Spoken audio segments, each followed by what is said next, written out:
2016 সালের শিক্ষক নিয়োগের প্যানেল খারিজ সুপ্রিম কোর্টের। স্কুল সার্ভিস কমিশনের প্রায় 26,000 শিক্ষক শিক্ষিকা শিক্ষাকর্মীর চাকরি বাতিল হওয়ায় অথই জলে পড়েছে প্রত্যেকটা স্কুল।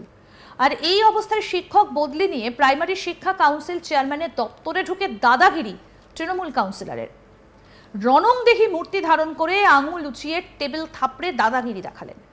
কত বড় আস্পর্ধা একবার ভাবুন। আসুন সেই ভিডিওটা বরং দেখাই আপনাদের, দেখুন।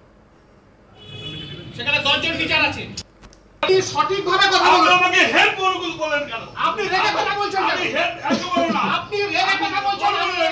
হেড বলুন কেন? আমিও খাস খেয়ে চলি না। আপনি খাস কান কিনা বিজলি খান আমার দেখার দরকার নাই। ঠিক মতো কথা বলুন। আমি আপনার সামনে কি আপনি জানতেন ব্যাপারটা? আমি তো জান না। না, আপনার তো নেটওয়ার্ক অনেক বড়। না চিঠি করার আগে কি আপনি জানতেন ব্যাপারটা? এসআই কিভাবে করবে সেটা আমার জানার কথা না। এবার এসআই যখন করলো সঙ্গে সঙ্গে আমি আপনাকে নক করলাম। অলরেডি তখন সন্ধ্যা হয়ে গেছে। তারপরে ছুটি আছে। কোনো কি একটা ছুটি বা চিঠি করতে গেলে আমার তো সময় লাগবে। ও আমি আপনাকে নোটিশে আনলাম, মনে আছে কি আপনার? হ্যাঁ নিশ্চয়ই, আপনি বলেছেন। বললাম, বলার পরে আপনার কাছে আমি এটাও বললাম। এটা জানা আছে আরো ছুটি দিল কেন? এটা বলছে ওর নামে আপনি রেফার করেন, শোকজ করেন, ওকে সাসপেন্ড করেন, ওকে সে বই করবেন। শুনুন, সেটাই তো আমাকে আগরে ফার্স্ট আগর কিছু সেটাই তো আমি রিপোর্ট দিব। 2016 সালে শিক্ষক নিয়োগের প্যানেল খারিজ সুপ্রিম কোর্টের। স্কুল সার্ভিস কমিশনের প্রায় 26,000 শিক্ষক শিক্ষিকা শিক্ষাকর্মীর চাকরি বাতিল মামলায় রায়দানের দিকে তাকিয়েছিল গোটা রাজ্য। যোগ্য অযোগ্য জট কাটিয়ে স্কুল সার্ভিস কমিশনে 26,000 শিক্ষক শিক্ষিকা অশিক্ষক কর্মীর ভবিষ্যৎ অথই জলে। স্কুল শিক্ষকেরা চাকরি হারাতে স্কুলগুলিতে পঠন পাঠন একেবারে তলানিতে ঠেকেছে। শিক্ষকের সংখ্যা কম থাকায় একজন শিক্ষককেই সামলাতে হচ্ছে স্কুলের বিভিন্ন দিক। এই ছবি পশ্চিমবঙ্গের বিভিন্ন প্রান্ত থেকে উঠে আসছে। শিলিগুড়ির বিভিন্ন সময়ে রুটিন মাফিক শিক্ষকদের বদলি করিয়ে থাকে প্রাথমিক শিক্ষা সংসদ। শিক্ষকদের বদলি কেন করানো হলো তা নিয়ে প্রাথমিক শিক্ষা সংসদে যান শাসক দলের শিক্ষক সংগঠন, আর প্রতিনিধিত্ব করেন তৃণমূলের কাউন্সিলর রঞ্জন সরকার। প্রাথমিক শিক্ষা সংসদের চেয়ারম্যান দিলীপ কুমার রায়ের সঙ্গে আলোচনা করার সময় হঠাৎই রণংদেহী মূর্তি ধারণ করেন রঞ্জন সরকার। আঙুল উঁচিয়ে টেবিল থাপড়ে দাদাগিরি দেখাতে শুরু করেন কাউন্সিলর। দেখুন আরেকবার সেই ভিডিও। এডুকেশনের সাথে রাখতে হবে। আপনি সঠিকভাবে কথা বলুন। আমাকে হেড বলগুল বলেন কেন? আপনি রেগে কথা বলছেন কেন? আমি হেড এত বলবো না। আপনি রেগে কথা বলছেন না। হেড বলুন কেন? আমিও খাস খেয়ে চলি না। আপনি খাস কান কিনা বিজলি খান আমার দেখার দরকার নাই। ঠিক মতো কথা বলুন। আমি আপনার সামনে কি আপনি জানতেন ব্যাপারটা? আমি তো জান না। না, আপনার তো নেটওয়ার্ক অনেক বড়। না চিঠি করার আগে কি আপনি জানতেন ব্যাপারটা? এসআই কিভাবে করবে সেটা আমার জানার কথা না। এবার এসআই যখন করলো সঙ্গে সঙ্গে আমি আপনাকে নক করলাম। অলরেডি তখন সন্ধ্যা হয়ে গেছে। তারপরে ছুটি আছে। কোনো কি একটা ছুটি বা চিঠি করতে গেলে আমার তো সময় লাগবে। ও আমি আপনাকে নোটিশে আনলাম, মনে আছে কি আপনার? হ্যাঁ নিশ্চয়ই, আপনি বলেছেন। বললাম, বলার পরে আপনার কাছে আমি এটাও বললাম। এটা জানা আছে আরো ছুটি দিল কেন? এটা বলছে ওর নামে আপনি রেফার করেন, শোকজ করেন, ওকে সাসপেন্ড করেন, ওকে সে বই করবেন। শুনুন, সেটাই তো আমাকে আগরে ফার্স্ট আগর কিছু সেটাই তো আমি রিপোর্ট দিব। প্রাথমিক শিক্ষা সংসদের চেয়ারম্যান দিলীপ কুমার রায় বলেন এই বিষয়ে তিনি ঊর্ধ্বতন কর্তৃপক্ষকে জানাবেন। কি বলছেন শুনুন।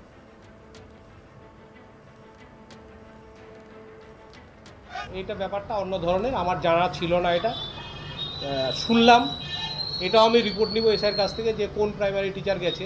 তবে ওনাদের ভার্সন যেটা, একই ক্যাম্পাসে দুটো ঘরে প্রাইমারি চলে, দুটো ঘরে হাই স্কুল চলে, একই ক্যাম্পাসে একই বিল্ডিংয়ে। তো যেটা শুনলাম আর কি, ওখানে জুনিয়র হাই স্কুলের একজনই গেস্ট টিচার ছিলেন, তিনি রেজিগনেশন দিয়েছেন। এবার 2-3 দিন স্কুলের ছাত্রছাত্রীরা আসছে, এসআই সেটা রিপোর্ট পেয়েছে যে এসআই ওখানে হচ্ছে সেক্রেটারি ওই স্কুলের, মানে জুনিয়র হাই স্কুল। সেটা এটা রামজনম প্রাইমারি। রামজনম প্রাইমারির মধ্যে রামজনম জুনিয়র হাই আছে। এইবার এসআই যদি আমার কোনো প্রাইমারি টিচারকে ওই একই ক্যাম্পাসের মধ্যে যদি প্রাইমারিটা হচ্ছে অথচ হাই স্কুলে কোনো টিচার নেই, ওখানে যদি দেয় ওকে, ভাই এটা তুমি এটা করে দিও, এটা এই ব্যবস্থাটা একটু নিয়েছে, সেটা তো উদ্যোগ, ভালো উদ্যোগ। এটা আমরা তো চাই এডুকেশন না বন্ধ হয়ে যাক। এটা করেছে। তবে আমি জানতে চাইবো এসআইয়ের কাছে যে কী বেসিসে করলো, কেন করলো, কিভাবে করলো, এটা আমি রিপোর্ট নিচ্ছি। আজকে যে ঘটনাটা হলো, এই যে উত্তেজনার একটা পরিবেশ, এইটা নিয়ে কি কোথাও রিপোর্ট করবেন বা জানাবেন? আমি যথাস্থানেই জানাবো। এই ঘটনা প্রসঙ্গে তৃণমূলের কাউন্সিলর রঞ্জন সরকার প্রাথমিক শিক্ষা সংসদের চেয়ারম্যানের বিরুদ্ধে ক্ষোভ উগড়ে দেন। কি বলছেন তিনি, এবার তার কথা শুনবো। আজকে এটা একটা প্রাইমারি স্কুল থেকে তাকে সেকেন্ডারি আপার প্রাইমারিতে মানে জুনিয়র বেসিক স্কুলে ট্রান্সফার করে দেওয়া হয়, যা একেবারে আইনের কোনো জায়গায় নেই যে প্রাইমারি এডুকেশন থেকে সেকেন্ডারিতে কাউকে ট্রান্সফার করা যাবে। এ কোনো জায়গায় নেই। এই প্রাইমারির একটা আলাদা স্ট্রাকচার, আলাদা যোগ্যতা, আলাদাভাবে কাজ করে, আর সেকেন্ডারিতে আলাদা যোগ্যতা নিয়ে কাজ করে। কিন্তু এত মানে বেআইনি এবং মানে আমি তো বলি এদেরকে তো শিক্ষারত্ন বা অন্য কোনো নোবেল টোবেল দেওয়া উচিত, এদেরকে পুরস্কার দেওয়া উচিত, যে একটা ডিপার্টমেন্ট থেকে অন্য একটা ডিপার্টমেন্টে যা এদের এডুকেশনের প্রাইমারি এডুকেশনের এখতিয়ারের মধ্যে নেই, করে দিয়েছে উনি, ওনারা এসআই করে দিয়েছে। এবং যাকে করেছে তাকে 4 মাস আগে ট্রান্সফার করেছে, 4 মাসের মধ্যে আরেকবার ট্রান্সফার করা হয়েছে, একেবারে সম্পূর্ণ বেআইনি।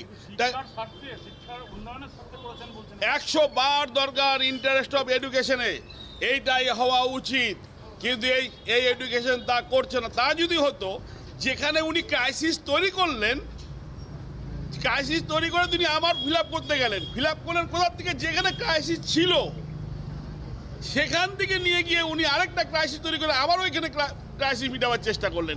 এই জায়গাটাতে আমাদের বক্তব্য, এডুকেশন ছাত্র বিঘ্নিত হচ্ছে। তো আমি যেখানে ক্রাইসিসে টিচার দিলাম, বিঘ্নিত করছে চেয়ারম্যান। এবার এই বিঘ্নিতর ঘটনাটা ঘটছে এডুকেশন ডিপার্টমেন্ট থেকেই, এবং এসআই করেছে চেয়ারম্যান দিয়ে, বলছে আমরা কিচ্ছু জানি না। এটা আরও আশ্চর্য ব্যাপার যে একটা প্রাইমারি কাউন্সিলের চেয়ারম্যান জানেনই না যে এসআইরা এই কাণ্ড কারখানা করে বসছে। আমরা এটার জন্যই এসেছিলাম যে মোহাম্মদ ইরশাদকে অনন্ত হিন্দি ডাঙ্গুজোর প্রাইমারি স্কুল থেকে তাকে প্রয়োজনে স্টপ গ্যাপ মিলাবার জন্য অনন্ত হিন্দি প্রাইমারিতে 4 মাস আগে তাকে অ্যাটাচমেন্ট করা হলো। 4 মাস পরেই তাকে আবার লেখা হচ্ছে স্টপ গ্যাপ মিটাবার জন্য তোমাকে নিয়ে যেতে হচ্ছে রাম জন্মভূমি হিন্দি প্রাইমারি স্কুলে। আর এই রাম জন্মভূমি স্কুলেই আবার 4 মাস আগে হলো আরেকজনকে হাই স্কুলে পাঠিয়ে দিল, জুনিয়র হাই স্কুলে, যা কোনোভাবেই করা যায় না। আরও আপডেট পেতে দেখতে থাকুন আজ তাক বাংলা। সাবস্ক্রাইব করুন, নোটিফিকেশন পেতে বেল বাটন অপশন প্রেস করুন, হোয়াটসঅ্যাপেও ফলো করুন আজ তাক বাংলা।